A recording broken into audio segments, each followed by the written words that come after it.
ವೇದಿಕೆ ಮೇಲೆ ಕುಳಿತಂತಹ ಎಲ್ಲ ಗಣ್ಯರೇ, ಹಿರಿಯರೇ ಹಾಗೂ ಈ ಸಭಾಂಗಣದಲ್ಲಿ ಆಸೀನರಾದಂತಹ ಎಲ್ಲ ಆಹ್ವಾನಿತರೇ, ಸಂಸ್ಥೆಯ ಸದಸ್ಯರೇ ಮತ್ತು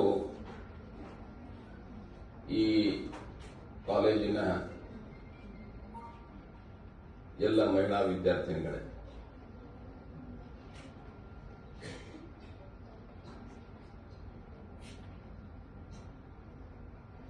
ಸಾಮಾನ್ಯವಾಗಿ ಒಬ್ಬ ಪೊಲೀಸ್ ಅಧಿಕಾರಿ ಅದು ನನ್ನಂತವನು 36 ವರ್ಷಗಳ ಕಾಲ ಅಪರಾಧವನ್ನು ಮಾಡುವವರ, ಕಾನೂನನ್ನು ಉಲ್ಲಂಘನೆ ಮಾಡುವವರ ಬೆನ್ನತ್ತಿ ಹೋಗಿ ಅವ್ರನ್ನ ಬಂಧಿಸೋದು, ಅವ್ರನ್ನ ಅರೆಸ್ಟ್ ಮಾಡೋದು, ಲಾಠಿ ಚಾರ್ಜ್ ಮಾಡೋದು, ಟಿಯರ್ ಗ್ಯಾಸ್ ಮಾಡೋದು, ಅವ್ರ ಜೊತೆ ಕೂಗಾಟ ಮಾಡೋದು, ಇದೇ ಅನುಭವವನ್ನು ಹೊಂದಂತಹವನ ನಾನು ಇಷ್ಟೊಂದು ಸುಸಜ್ಜಿತವಾದಂತಹ, ಅದು ವಿಶೇಷವಾಗಿ ಮಹಿಳಾ ಪ್ರಧಾನವಾದಂತಹ ಸಭಾಂಗಣದಲ್ಲಿ ಮಾತನಾಡಬೇಕಾದ್ರೆ ಸ್ವಲ್ಪ ನರ್ವಸ್ನೆಸ್ ಆಗ್ತದೆ. I have been only used to police work for more than 36 years.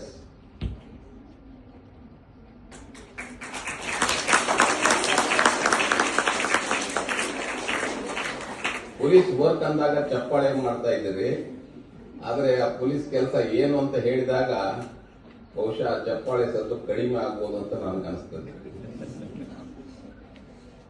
ಪ್ರಪ್ರಥಮವಾಗಿ ನಾನು ಯಾವುದೇ ಒಂದು ತಯಾರಿಯನ್ನು ಮಾಡಿಕೊಂಡು ಈ ಸಭಾಂಗಣಕ್ಕೆ ಬಂದಿಲ್ಲ. ಯಾಕಂತಂದ್ರೆ ನಾನು ಮಾತನಾಡುವುದು ನನ್ನ ಅನುಭವದ ಆಧಾರದ ಮೇಲೆ ಮತ್ತು ನಾನು ತಿಳಿದುಕೊಂಡಂತಹ ವಿಷಯಗಳ ಬಗ್ಗೆ. ಪುಸ್ತಕಗಳಲ್ಲಿರೋದನ್ನ ನಾನು ನಿಮ್ಮ ಮುಂದೆ ಪ್ರದರ್ಶನ ಮಾಡಬೇಕು ಅಂತಂದ್ರೆ ಅದು ನನಗೆ ಕಷ್ಟವಾದಂತಹ ಒಂದು ವಿಷಯ. ನೀವೊಂದು ವಿದ್ಯಾಸಂಸ್ಥೆಯಲ್ಲಿದ್ದೀರಿ, ಅನೇಕ ಜನ ಪರಿಣಿತ ಲೆಕ್ಚರರ್ಗಳು, ಪ್ರೊಫೆಸರ್ಗಳು ನಿಮ್ಮ ಜೊತೆಯಲ್ಲಿರ್ತಾರೆ. ಅವ್ರಿಗಿರುವಂತಹ ವಿದ್ವತ್ತು ಸಾಮಾನ್ಯ ಆದಂತಹ ನನ್ನಲ್ಲಿ ಇರುವುದಿಲ್ಲ ಅನ್ನೋದು ನನಗೆ ಗೊತ್ತಿದೆ.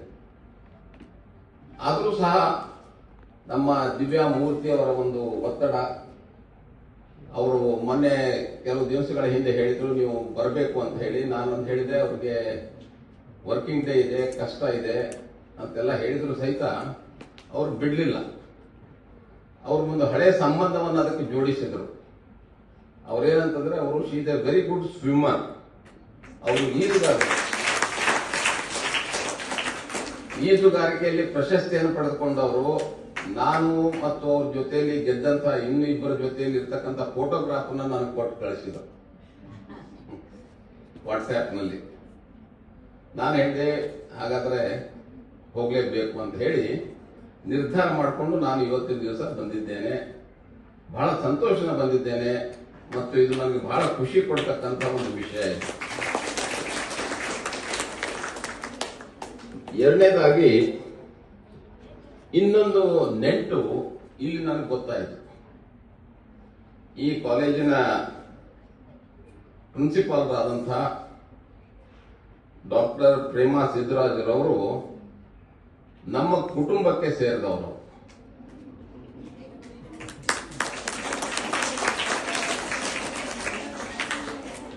ಮಿಸ್ಟರ್ ಸಿದ್ದರಾಜು ಬಹುಶಃ ಅನೇಕರಿಗೆ ಗೊತ್ತಿದೆಯೋ ಇಲ್ಲೋ ಗೊತ್ತಿಲ್ಲ, ಅವರೊಬ್ಬ ಸೂಪರಿಂಟೆಂಡೆಂಟ್ ಆಫ್ ಪೊಲೀಸ್ ಆಗಿ ಈಗ ಹಾಲಿ ಸೇವೆ ಸಲ್ಲಿಸ್ತಾ ಇದ್ದಾರೆ. ಸೊ ಇದು ಒಂದು ರೀತಿಯ ಒಂದು ಬಾಂಧವ್ಯ. ಮೂರನೇದಾಗಿ ನನಗೆ ಒಂದು ರೀತಿಯ ಅಭಿಮಾನ. ಆ ಅಭಿಮಾನ ಏನಂತಂದ್ರೆ ಸರ್ಕಾರದ ಹೊರತಾಗಿ ವಿದ್ಯಾಸಂಸ್ಥೆಗಳನ್ನ ಕಟ್ಟಿ ಅವನ್ನ ಯಶಸ್ವಿಯಾಗಿ ನಡೆಸ್ತಕ್ಕಂಥ ಏನು ಸಂಘ ಸಂಸ್ಥೆಗಳಿದೆ ಅವುಗಳಿಗೆ ನಾನು ತಲೆ ಬಾಗ್ತೀನಿ.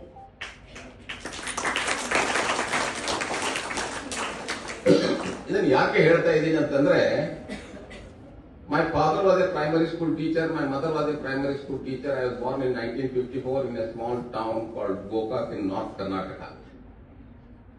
ಕನ್ನಡ ಗಂಡು ಮಕ್ಕಳ ಶಾಲೆಗೆ ಹೋಗಿ ಓದ್ದವನು. ನಮ್ಮ ತಂದೆ ಸೈನಿಕ ಶಾಲೆಯಲ್ಲಿ ಸೇರಿಸಿದ್ರು. ಸೈನಿಕ ಶಾಲೆಯಿಂದ ಹೊರಗೆ ಬಂದ ಆದ ನಂತರ ಏನು ಮಾಡಬೇಕು ಅನ್ನೋದು ನನಗೆ ದಿಕ್ಕು ತೋಚದೇ ಇದ್ದಾಗ ನಮ್ಮ ಊರಲ್ಲಿ ನಡೆಯತಕ್ಕಂಥ Jagadguru Shri Shivalingeshwara science and arts college ಅಂತ ಒಂದು ನಡೀತಾ ಇತ್ತು.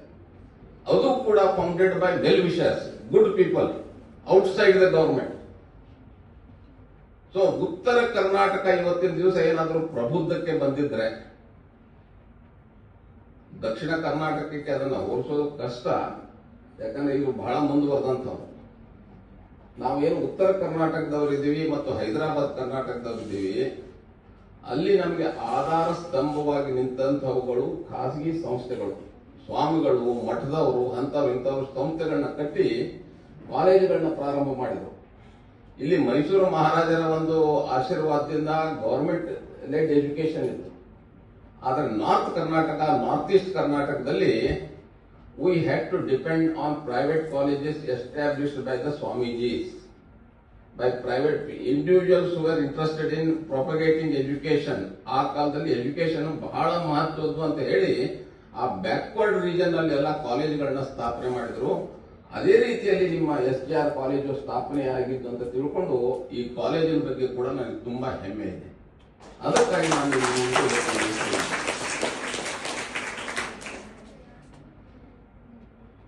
ನಾನು ದಿವ್ಯಾ ಅವ್ರಿಗೆ ಹೇಳಿದ್ದೆ, ನಾನು ಕೆಲವು ಹೊತ್ತು ಮಾತ್ರ ಇರ್ತೀನಿ, ನಂತರ ಹೋಗ್ತೀನಿ ಅಂತ ಹೇಳಿದ್ದೆ. ಯಾಕಂದ್ರೆ ನಾನು I am heading a hospital, Chinmaya mission hospital ಅಂತ ಹೇಳಿ ಕಳೆದ 7 ವರ್ಷಗಳಿಂದ ಅದರ ಮುಖ್ಯಸ್ಥನಾಗಿ ಕೆಲಸ ಮಾಡ್ತಾ ಇದ್ದೇನೆ ಇಂದಿರಾನಗರದಲ್ಲಿ. ಒಂದು ಹಾಸ್ಪಿಟಲ್ ಅಂದ್ರೆ ನಿಮ್ಗೆ ಗೊತ್ತು, ಅದು ಯಾವಾಗಲೂ ತುದಿಗಾಲ ಮೇಲೆ ನಿಲ್ಲಬೇಕಾಗ್ತದೆ. 150 ಡಾಕ್ಟರ್ಸ್ ಇದ್ದಾರೆ, 300 ಪೇಷಂಟ್ಸ್ ಇರ್ತಾರೆ. ಬಂದಿಲ್ಲ ಒಂದು ಸಮಸ್ಯೆಗಳಲ್ಲಿ ಇರ್ತದೆ, ಅದನ್ನ ನಾವು ತಕ್ಷಣವೇ ಬಗೆಹರಿಸಬೇಕಾಗ್ತದೆ. ಇಲ್ಲಾಂದ್ರೆ ಕ್ರೈಸಿಸ್ ಲೀಡ್ ಟು ಎ ಕ್ಯಾಟಾಸ್ಟ್ರೋಫೆ. ಆದರೆ ನಾನು ವಿದ್ಯಾಭ್ಯಾಸವನ್ನು ಮುಗಿಸಿಕೊಂಡ ನಂತರ ಮುಂದೆ ಏನು ಮಾಡಬೇಕು, ಯಾಕಂದ್ರೆ ಫ್ಯಾಮಿಲಿಗೆ ಸಪೋರ್ಟ್ ಕೊಡ್ಬೇಕು. ನಾನು ತಂದೆ ತಾಯಿ ಕಷ್ಟಪಟ್ಟು ನನ್ನನ್ನು ಮುಂದೆ ತಂದಿದ್ದಾರೆ. ನಾನು how can I support back my family ಅನ್ನೋ ಒಂದು ಬಹಳ ಒತ್ತಡ ನನ್ನ ಮನಸ್ಸಿನ ಮೇಲಿತ್ತು. ತಕ್ಷಣವೇ ನಾನು ಗ್ರಾಜ್ಯುಯೇಷನ್ ಆಗಿ, ಈಗ ನಮ್ಮ ಮೇಡಮ್ ಭೌತಶಾಸ್ತ್ರದ ಪ್ರೊಫೆಸರ್ ಮಂಜುಳಾ ಅವರು, ನಾನು ಭೌತಶಾಸ್ತ್ರ ಓದಿದವನು ಗ್ರಾಜ್ಯುಯೇಷನ್ ವರೆಗೆ. ಮುಂದೆ ಪೋಸ್ಟ್ ಗ್ರಾಜ್ಯುಯೇಷನ್ ಮಾಡೋದನ್ನ ಬಿಟ್ಟು ನೌಕರಿ ಸೇರ್ಕೊಂಡು ಇದೇ ಬೆಂಗಳೂರಿಗೆ 1975 ನಲ್ಲಿ 135 ರೂಪಾಯಿ ಸಂಬಳಕ್ಕೆ ಬಂದವನು. ನನ್ನ ತಿಂಗಳ ಖರ್ಚು 65 ರೂಪಾಯಿ ಆಗ್ತಾ ಇತ್ತು ಅವಾಗ. ಇವತ್ತಿನ ದಿವಸ 65 ರೂಪಾಯಿಗೆ 2 ಇಡ್ಲಿ ಬರಲ್ಲ. ಸೊ ನಾನು ಎರಡೂ ಕಡೆ ಜೀವನವನ್ನು ನೋಡ್ಕೊಂಡು ಬಂದಿದ್ದೀನಿ. ಅಂದ್ರೆ ಕಷ್ಟ ಅಂದ್ರೆ ಏನು ಮಾಡಿದ್ರೆ ನಾವು ಯಶಸ್ವಿ ಆಗಬಹುದು, ಎಷ್ಟು ಪ್ರಯತ್ನವನ್ನು ಮಾಡಬೇಕಾಗ್ತದೆ, ನಮ್ಮ ಕುಟುಂಬಕ್ಕೆ, ನಮ್ಮ ತಂದೆ ತಾಯಿಗಳಿಗೆ ನಾವು ಯಾವ ರೀತಿಯ ಒಂದು ಸೇವೆಯನ್ನು ಮಾಡಬಹುದು ಅವರ ವೃದ್ಧಾಪ್ಯದಲ್ಲಿ ಅನ್ನೋದನ್ನ ಸದಾಕಾಲ ನನ್ನ ಮನಸ್ಸಿನಲ್ಲಿ ಇರ್ತಾ ಇತ್ತು. ನಾನು ಐ ಜಾಯ್ಡ್ ದೇರ್. ಆಮೇಲೆ I did not stop there. ನಾನೇನಂದೆ, ನೋಡಿ ನಾನು ಇನ್ನೂ ಮುಂದೆ ಹೋಗಬೇಕು ಅಂತ ಹೇಳಿ ಕಾಂಪಿಟೇಟಿವ್ ಪರೀಕ್ಷೆಗೆ ಕೂತ್ಕೊಂಡೆ. ಕಾಂಪಿಟೇಟಿವ್ ಪರೀಕ್ಷೆಯಲ್ಲಿ ರಾಜ್ಯಕ್ಕೆ 2ನೇ ಸ್ಥಾನ ಬಂತು. ನಾನು ಪೊಲೀಸ್ ಇಲಾಖೆ ಸೇರ್ಬೇಕಂತ ಕನಸು ಮನಸ್ಸಿನಲ್ಲಿ ಯೋಚನೆ ಮಾಡಿದವನಲ್ಲ. I thought I should be a bank clerk on some ಯಾವ್ದೋ ಒಂದು ಸಣ್ಣ ಪುಟ್ಟ ಕೆಲಸ ಮಾಡಿಕೊಂಡು ಜೀವನೋಪಾಯಕ್ಕೆ ಸಾಕು ಅಂತ ಅನ್ಕೊಂಡಿದ್ದೆ. ಅದರ ಪೊಲೀಸ್ ಡಿಪಾರ್ಟ್ಮೆಂಟ್ ಸೇರ್ಕೊಂಡೆ. ದಟ್ ವಾಸ್ ಬೈ ಆಕಸ್ಮಿಕವಾಗಿ ಸೇರ್ಕೊಂಡಿದ್ದೆ. ಆದರೆ ಒಮ್ಮೆ ಸೇರ್ಕೊಂಡು ಆದ ನಂತರ ಅಲ್ಲಿ ನನಗೆ ಆದಂತಹ ಅನುಭವವೇ ಬಹಳ ವಿಭಿನ್ನವಾದಂತಹ ಒಂದು ಅನುಭವ. Because that is one department which works 24/7, 7 days a week, 12 months a year, 365 days in an year. Madam ಅವ್ರಿಗೆ ಗೊತ್ತಿರಬೇಕು, ಸದಾಕಾಲ ನೀವು ತುದಿಗಾಲ ಮೇಲೆ ನಿಲ್ಬೇಕು ಅಂತ ಒಂದು ಇಲಾಖೆಯಲ್ಲಿ ಸುಮಾರು 36 ವರ್ಷಗಳ ಕಾಲ ನಾನು ಸೇವೆ ಮಾಡಿದಾಗ ಈ ಸಮಾಜದ ಪರಿಸ್ಥಿತಿ ಏನಿದೆ ಅನ್ನೋದು ನಿಜವಾಗಿ ಅರ್ಥ ಆಗೋದಕ್ಕೆ ಶುರುವಾಯಿತು. ಇಲ್ಲಿರ್ತಕ್ಕಂಥ ಜಾತಿ ವ್ಯವಸ್ಥೆ, ಬಡತನ, ಈ ಸಮಾಜದ ಅನಿಷ್ಟಗಳನ್ನ ನಾವು ನೇರವಾಗಿ ಪ್ರತ್ಯಕ್ಷದರ್ಶಿಯಾಗಿ ನೋಡ್ತಕ್ಕಂಥ ಅವಕಾಶಗಳು ಸಿಗ್ತಾ ಇದೆ. ಆದ ಕಾರಣ ಆ ಒಂದು ಸೇವಾ ಮನೋಭಾವನೆ ನಮ್ಮಲ್ಲೇನೆ ಬರೋದಕ್ಕೆ ಶುರು ಆಯಿತು. ಯಾರು ನಿರ್ಗತಿಕರಿದ್ದಾರೆ, ಯಾರು ಅಸಹಾಯಕರಿದ್ದಾರೆ ಅಂಥವರಿಗೆ ನಾವು ಮೊದಲು ಸಹಾಯ ಮಾಡಬೇಕು. ಅಂದಾಗ ನಮಗೆ ಒಂದು ಸಮಾಧಾನ ಆಗ್ತದೆ, ಒಂದು ತೃಪ್ತಿ ಆಗ್ತದೆ ಅನ್ನೋ ಒಂದು ಮನಸ್ಸಿನಲ್ಲಿ ಇಟ್ಟುಕೊಂಡು ನಾನು 36 ವರ್ಷಗಳ ಸೇವೆ ಮಾಡ್ತಾ ಬಂದೆ. ಆದ್ರೆ ನೀವು ಒಂದು ಮಾತನ್ನ ನೆನಪಿಟ್ಕೋಬೇಕು. ಯಾಕಂದ್ರೆ ಈ ಒಂದು ಏಜ್ ನಲ್ಲಿ ನೀವೇನಿದ್ದೀರಿ ಅಂದ್ರೆ ನಿಮ್ಮ ವಯಸ್ಸು ಆಯ್ತು, ಅಥವಾ ಈಗಿನ ಭಾರತದಲ್ಲಿ ನೀವೇನಿದ್ದೀರಿ, ನಾವು ಇದ್ದಂತಹ ಭಾರತಕ್ಕೂ ಈಗಿನ ಭಾರತಕ್ಕೂ ಬಹಳಷ್ಟು ವ್ಯತ್ಯಾಸವಿದೆ. ನಮ್ಮಲ್ಲಿ ಯಾವಾಗ ಎಜುಕೇಶನ್ ಅನ್ನೋದು ಬಹಳ ಕಷ್ಟ ಇತ್ತು, ಆರ್ಥಿಕ ಪರಿಸ್ಥಿತಿಗಳು ಬಹಳ ಕಷ್ಟವಾಗಿತ್ತು, ಬೆಳವಣಿಗೆ ಸುಧಾರಣೆಗಳಾಗಿರಲಿಲ್ಲ, ತಂತ್ರಜ್ಞಾನ ಬೆಳೆದಿರಲಿಲ್ಲ. We are part of a third world, a poor impoverished country. But your generation, ಬಹುಶಃ ಇಲ್ಲಿದ್ದಂಥವ್ರು ಎಲ್ಲರೂ 20 ವರ್ಷದ ಒಳಗಿನವರು ಇರೋದು ಅಂತ ನಾನು ಅಂದ್ಕೊಂಡಿದ್ದೇನೆ. those born after 1991, to be more specific, you are the luckiest people because you are in India, which is growing very fast. In India where opportunities are aplenty, and you are in India where whatever you dream, you will be able to achieve. ಅಂಥ ಒಂದು ಪರಿಸ್ಥಿತಿಯಲ್ಲಿ ನೀವು ಇದ್ದಾಗ ನೀವು ಇದರ ಬಗ್ಗೆ ಏನು ಮಾಡ್ತಾ ಇದ್ರಿ ಅನ್ನೋದು ಬಹಳ ಮುಖ್ಯವಾದದ್ದು. First, your parents have given you education. ಇಂಡಿಯಾದಲ್ಲಿ ಯಾರಾದರೂ SLC ಪಾಸ್ ಆದ್ರೆ they come within the first 10% population of 140 crore people. ಅದಾದ ನಂತರ ನೀವು ಮುಂದೆ ಹೋದಂಗೆ ನಿಮ್ಮ ಫಸ್ಟ್ 2%, 5% ನಲ್ಲಿ ನೀವು ಬರ್ತಕ್ಕಂಥ ಒಂದು ಅವಕಾಶಗಳನ್ನ ನಿಮ್ಮ ತಂದೆ ತಾಯಿಗಳು ಮತ್ತು ಇಂತಹ ವಿದ್ಯಾಸಂಸ್ಥೆಗಳು ನಿಮಗೆ ಕಲ್ಪಿಸಿಕೊಟ್ಟಿದ್ದಾರೆ. ಅದಕ್ಕೆ ನೀವು ಚಿರಋಣಿ ಆಗಿರ್ಬೇಕು. ಎರಡನೇ ವಿಷಯ ಏನಂತಂದ್ರೆ, ನಮಗೆ ಸಿಕ್ಕಂಥ ಸ್ವಾತಂತ್ರ್ಯ. ಯಾವ ವರ್ಷದಲ್ಲಿ ಸ್ವಾತಂತ್ರ್ಯ ಸಿಕ್ತು ನಮಗೆ? 45, 47, 48, 47. So that is a very, very important milestone in the journey of this country. Why I am telling you this? Because there is nothing like freedom. There is nothing like independence. ನಂದೇ ಒಂದು ಉದಾಹರಣೆಯನ್ನು ನಾನು ನಿಮಗೆ ಕೊಡೋದಕ್ಕೆ ಇಷ್ಟಪಡ್ತಾ ಇದ್ದೇನೆ. ನಾನು ಬೆಂಗಳೂರಿನಲ್ಲಿ DCP ಆಗಿದ್ದಾಗ ಕಚೇರಿ ಒಳಗಡೆ ಹೋಗ್ತಕ್ಕಂತ ಸಂದರ್ಭದಲ್ಲಿ ಅಲ್ಲಿ ಕಚೇರಿಯ ಹೊರಗಡೆನ ಬೆಂಚ್ ಮೇಲೆ ಒಬ್ಬ ವಯೋವೃದ್ಧರಾದಂತವರು ಸೂಟ್ ಹಾಕೊಂಡ ತಲೆ ಮೇಲೆ ಮೈಸೂರು ಪೇಟ ಇಟ್ಟುಕೊಂಡು ಕೂತ್ಕೊಂಡಿದ್ದರು. ಸುಮಾರು 80 ವರ್ಷ ಆಗಿರ್ಬೋದು ಅಂತ ನನಗೆ ಅನಿಸ್ತಾ ಇದೆ.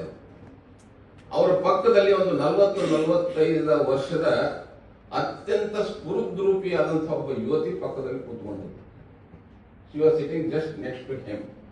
ನಾನು ಚೇಂಬರ್ ಒಳಗಡೆ ಹೋದ ನಂತರ ಅವರು ವಿಸಿಟಿಂಗ್ ಕಾರ್ಡ್ ಕಳಿಸಿದರು. ವಿಸಿಟಿಂಗ್ ಕಾರ್ಡ್ ನೋಡಿದೆ, ರಿಟೈರ್ಡ್ ಡಿಸ್ಟ್ರಿಕ್ಟ್ ಸೆಷನ್ ಜಡ್ಜ್. ಅಂದ್ರೆ ಆ ಕಾಲದಲ್ಲಿ ರಿಟೈರ್ಡ್ ಡಿಸ್ಟ್ರಿಕ್ಟ್ ಸೆಷನ್ ಜಡ್ಜ್ ಅಂತಂದ್ರೆ ಅವರು ಹೈ ಸ್ಟ್ಯಾಂಡರ್ಡ್ ಪರ್ಸನ್ ಇರಬೇಕು. ಈಗಿನ ಜಡ್ಜ್ಗಳ ತರ ಅಲ್ಲ. Sorry to say this. ಅವರು ಚೀಟಿ ಕಳಿಸಿದ್ರು. ಅವರು ಮಹಿಳೆ ಮತ್ತು ಅವರು ಒಳಗೆ ಬಂದು ಕೂತ್ಕೊಂಡು ಅವರು ಸಮಸ್ಯೆಯನ್ನು ಹೇಳೋದಕ್ಕೆ ಪ್ರಾರಂಭ ಮಾಡಿದರು. ಅವರು ರಿಟೈರ್ಡ್ ಜಡ್ಜ್ ಹೇಳ್ತಾ ಇದ್ರು, ಸರ್ ನಾವು ನಿಮ್ಮ ಹತ್ರ ಬಂದಿದ್ದು ಒಂದೇ ಉದ್ದೇಶಕ್ಕಾಗಿ, ಈ ಮಹಿಳೆಗೆ ರಕ್ಷಣೆ ಬೇಕಾಗಿದೆ.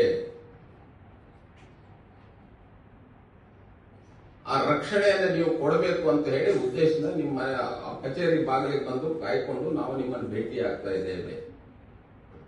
ಅವರು ಹೇಳ್ತಾ ಇದ್ದಂಗೆ ಆ ಮಹಿಳೆ ತಾನು ಮಾತನಾಡೋದು ಪ್ರಾರಂಭ ಮಾಡಿದ್ರು. ಅವಳು ಮಾತನಾಡ್ತಕ್ಕಂಥ ಇಂಗ್ಲಿಷ್ ಎಷ್ಟು ಸ್ಪಷ್ಟವಾಗಿ ಸ್ಫಟಿಕದಂತೆ ಇತ್ತಂತಂದ್ರೆ ಅವಳನ್ನೇ ನೋಡ್ತಾ ಕೂತ್ಕೊಳ್ಬೇಕಂತ ಪರಿಸ್ಥಿತಿ ಬಂತ ನನಗೆ. She explain, very beautiful woman, very well, blue eyes. ಅವಳು ಕೇಳಿದ್ದೇನಂತಂದ್ರೆ, ನನಗೆ ನನ್ನ ಗಂಡನಿಂದ ರಕ್ಷಣೆ ಮಾಡಿ ಅಂತ. Please protect me from my husband. ಅವಾಗ ಗಂಡನಿಂದ ಏನು ತೊಂದರೆ ಅನ್ನೋದನ್ನು ಅವರು ವಿವರಣೆ ಮಾಡ್ಕೊಂಡು ಹೋದ್ರು. ನಾನು ಅವರಿಗೆ ಆಶ್ವಾಸನೆ ಕೊಟ್ಟೆ, ಅದೇ ರೀತಿ ಅವರಿಗೆ ಸಹಾಯನೂ ಮಾಡಿದೆ. ಈ ಸನ್ನಿವೇಶವನ್ನ ನಾನು ಇಲ್ಲಿ ಯಾಕೆ ಪ್ರಸ್ತಾಪ ಮಾಡ್ತಾ ಇದ್ದೀನಿ ಅಂತಂದ್ರೆ, ಆ ಮಹಿಳೆ ಒಂದು ರಾಜ ಮನೆತನಕ್ಕೆ ಸೇರಿದಂತ ಒಬ್ಬ ಮಹಿಳೆ. if we do not work towards strengthening the democracy of this country, then all of us are going to be the losers. Soon we will lose our independence.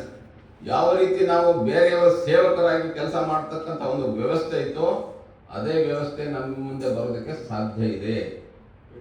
ಈ ಎಚ್ಚರಿಕೆ ಗಂಟೆ ಪ್ರತಿಯೊಬ್ಬ ಭಾರತೀಯ ನಾಗರಿಕನಲ್ಲಿ ಹೋಗಿ ಪ್ರತಿಯೊಬ್ಬರೂ ಸಹ ನಾನು ನನ್ನ ದೇಶಕ್ಕಾಗಿ ಯಾವ ರೀತಿಯ ಒಂದು ಸಹಾಯವನ್ನು ಮಾಡಬಹುದು, ಈ ಸ್ವಾತಂತ್ರ್ಯವನ್ನ ಮತ್ತು ಈ ಪ್ರಜಾತಂತ್ರ ವ್ಯವಸ್ಥೆಯನ್ನ ನಾನು ಹೇಗೆ ಬಲಪಡಿಸಬೇಕು ಅನ್ನೋದ್ರ ಬಗ್ಗೆ ಯೋಚನೆ ಮಾಡ್ತಾ ಹೋದಾಗ ಮಾತ್ರ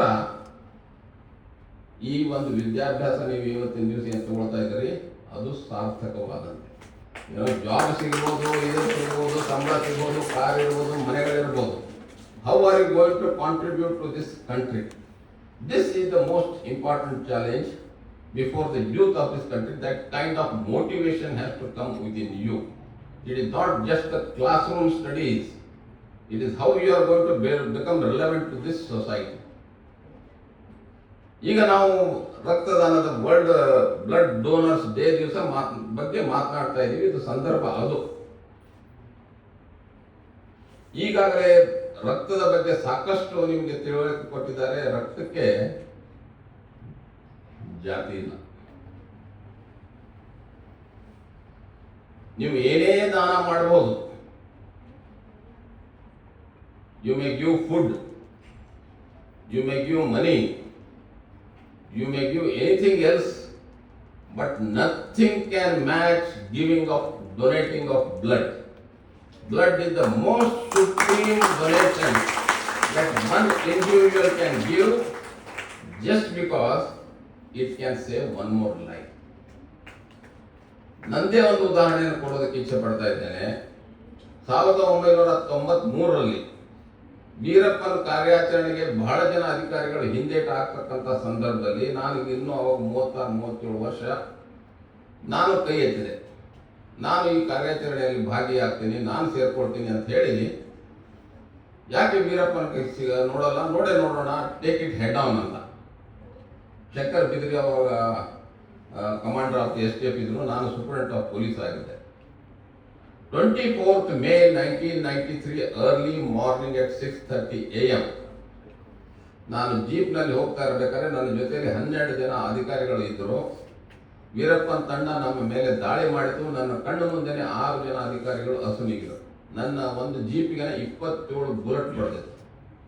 ಒಂದು ಬುಲೆಟ್ ನನ್ನ ಕತ್ತಿಗೆ ಬಡಿತು, ಮತ್ತೊಂದು ಬುಲೆಟ್ ನನ್ನ ತಲೆಗೆ ಬಡಿತು. On the spot I became unconscious. ನನ್ನ ಜೊತೆಯಲ್ಲಿ ಇದ್ದವರು ವೀರಪ್ಪನ್ ಗ್ಯಾಂಗ್ ಜೊತೆಯಲ್ಲಿ ಒಂದು ಎನ್ಕೌಂಟರ್ ಮಾಡಿ 8 ಜನ ಹೊಡೆದು ಹಾಕಿದ್ರು. ನನ್ನನ್ನು ಶೀಘ್ರವಾಗಿ ಅಲ್ಲಿ ಇರ್ತಕ್ಕಂಥ ಗೋಕುಲಂ ಅಂತಕ್ಕಂಥ ಸೇಲಂನಲ್ಲಿ ಇರ್ತಕ್ಕಂಥ ಗೋಕುಲಂ ಆಸ್ಪತ್ರೆಗೆ ಸೇರಿಸಿದ್ರು. 6 ತಿಂಗಳ ಕಾಲ ನಾನು ಆಸ್ಪತ್ರೆ ಹಾಸಿಗೆ ಮೇಲೆ ಮಲ್ಕೊಳ್ಬೇಕಾದಂಥ ಒಂದು ಪರಿಸ್ಥಿತಿ ನನಗೆ ಒದಗಿ ಬಂತು. ನಾನು ಮದುವೆಯಾಗಿ ಇನ್ನೂ 5.5 ವರ್ಷ ಆಗಿತ್ತು. ನನ್ನ ಹಿರಿಯ ಮಗ 4 ವರ್ಷದವನು, ಹಿರಿಯ ಮಗ ಇನ್ನೂ 3 ತಿಂಗಳು. And my wife was an M.Com, LLB and A company secretary ಇದ್ದೆ. 8 ಮೇಜರ್ ಸರ್ಜರಿ, 6 ಮೇಜರ್ ಸರ್ಜರಿಗಳಾಗಿ ಬರಬೇಕಾಯ್ತು. 60 ಇಂಚು ಹೊಲಿಗೆಯನ್ನು ನನ್ನ ಮೈ ತುಂಬ ಇವತ್ತಿನ ದಿವಸ ಕೂಡ ಇದೆ. ಒಂದೊಂದು ಸರ್ಜರಿ ಮಾಡಬೇಕಾದ್ರೆ 8 ಗಂಟೆ ಹಿಡಿತಾ ಇತ್ತು. ಅದು ದೇವರ ಕೃಪೆ ಅಥವಾ ನಮ್ಮ ಡಾಕ್ಟರ್ಗಳು ಮಾಡಿದಂತಹ ಪ್ರಯತ್ನ ಇರ್ಬೋದು. But I survive. ಒಂದು 10 ಲಕ್ಷದಲ್ಲಿ ಒಬ್ಬರು ಈ ರೀತಿಯ ಒಂದು ಗುಂಡೇಟ್ ಆದಾಗ ಬದುಕ್ತಾರೆ ಅನ್ನೋದನ್ನ ಅಂತಾರಾಷ್ಟ್ರೀಯ ಮಟ್ಟದಲ್ಲಿ ನನ್ನ ಪ್ರಕರಣ ಚರ್ಚೆ ಆಯಿತು ನ್ಯೂಯಾರ್ಕ್ ಕಾರ್ಡಿಯೋಥೊರಾಸಿಕ್ ಸರ್ಜನ್ಸ್ ಕಾನ್ಫರೆನ್ಸ್ನಲ್ಲಿ. ಆ ಸಂದರ್ಭದಲ್ಲಿ ಪ್ರತಿದಿನ ನನಗೆ ರಕ್ತ ಬೇಕಾಗ್ತದೆ. Every day I had to be administered blood transfusion. ಆ ಬ್ಲಡ್ ಟ್ರಾನ್ಸ್ಫ್ಯೂಷನ್ ನಲ್ಲಿ ಅದನ್ನು ಕೊಟ್ಟವ್ರು ಯಾರು? ಬಹಳ ಸಾಮಾನ್ಯ ಜನ, ಆರ್ಡಿನರಿ ಕಾನ್ಸ್ಟೇಬಲ್ಸ್, ರಿಸರ್ವ್ ಕಾನ್ಸ್ಟೇಬಲ್. ಅಲ್ಲಿ ಅದು ಯಾರು ಹಿಂದೂನೋ ಮುಸ್ಲಿಮೋ ಕ್ರಿಶ್ಚಿಯನೋ ಅನ್ನತಕ್ಕಂಥ ಭೇದ ಭಾವ ಇಲ್ಲದಂಥ ಒಂದು ರಕ್ತ. ಆ ರಕ್ತ ನನ್ನಲ್ಲಿ ಇವತ್ತಿನ ದಿವಸ ಹರಿತಾ ಇದೆ. ನಾನು ಸದೃಢನಾಗಿ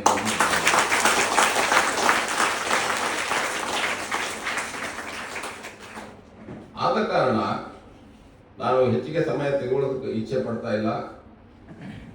ರಕ್ತದಾನ ಅತ್ಯಂತ ಶ್ರೇಷ್ಠವಾದಂತಹ ದಾನ.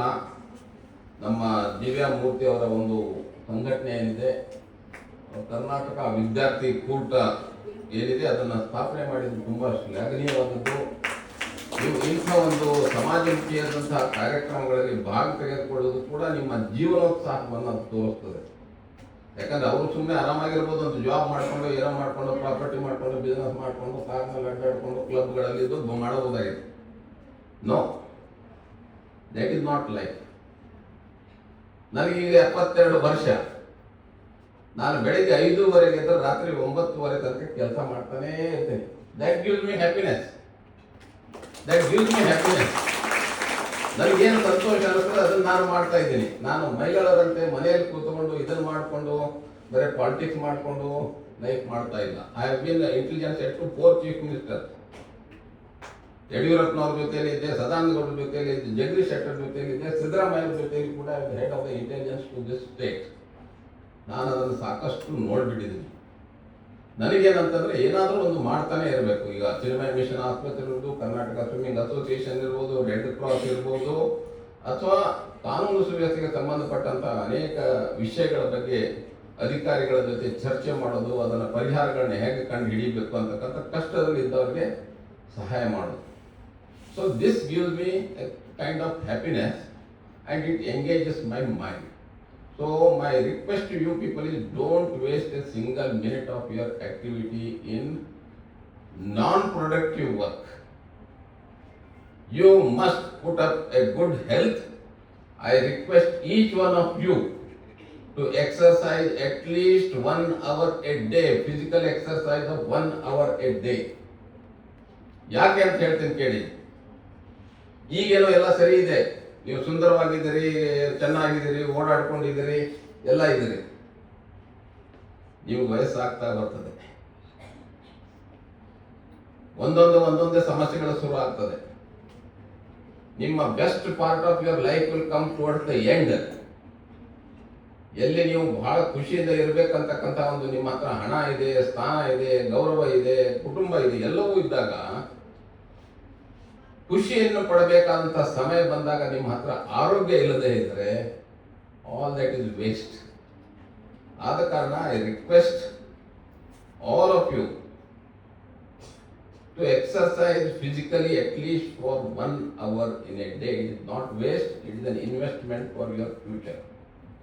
Along with your studies, extracurricular activities and so many other things.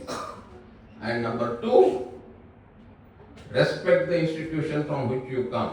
Respect your family, respect your parents.